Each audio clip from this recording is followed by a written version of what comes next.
Alright boys and girls, so today I will show you how I wire the fire relay for the Alteonix Power Supplies. So here you'll see we got a fire alarm and the wire runs.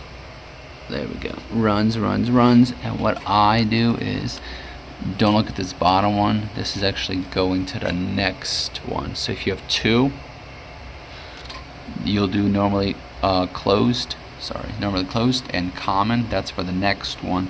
But the first one, you'll have it on the very bottom.